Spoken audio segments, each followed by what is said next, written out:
فرمان مصطفیٰ صلی اللہ علیہ وآلہ وسلم ہے، انسان قربانی کی عید کے دن کوئی ایسی نیکی نہیں کرتا جو اللہ عز و جل کو خون بہانے سے زیادہ پیاری ہو۔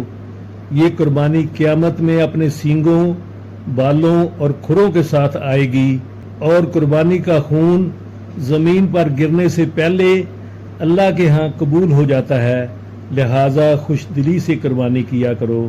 اور اللہ تعالیٰ کا قرآن مجید میں ارشاد ہے، اللہ تعالیٰ کو نہ تو قربانی کا گوشت پہنچتا ہے اور نہ ہی خون، بلکہ اسے تمہارا تقوی پہنچتا ہے۔ یہ سورہ حج کی آیت نمبر 37 ہے۔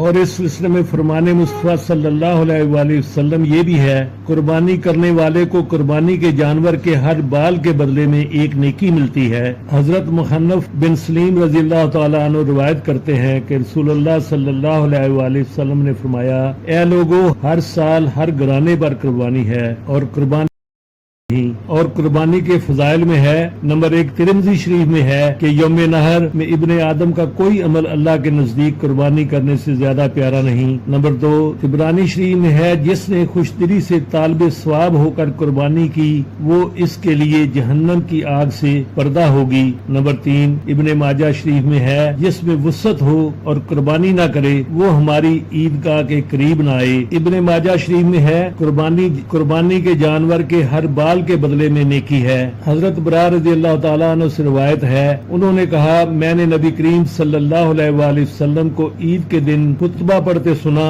آپ صلی اللہ علیہ وآلہ وسلم نے فرمایا، پہلا کام جو ہم اس دن کرتے ہیں وہ نماز ہے، پھر واپسی پر قربانی کرتے ہیں، جو کوئی یہ کرے گا وہ ہمارے طریقے پر چلا۔ لہذا 10 ذی الحج کو قربانی سے بڑھ کر کوئی عمل اللہ تعالیٰ کو پسندیدہ نہیں ہے۔ اللہ تعالیٰ ہمیں اس پر عمل کرنے کی توفیق عطا فرمائے، آمین یا رب العالمین۔ ویڈیو کو لائک اور شیئر کر دیں اور چینل کو سبسکرائب بھی لازمی کر لیں۔ جزاک اللہ خیر۔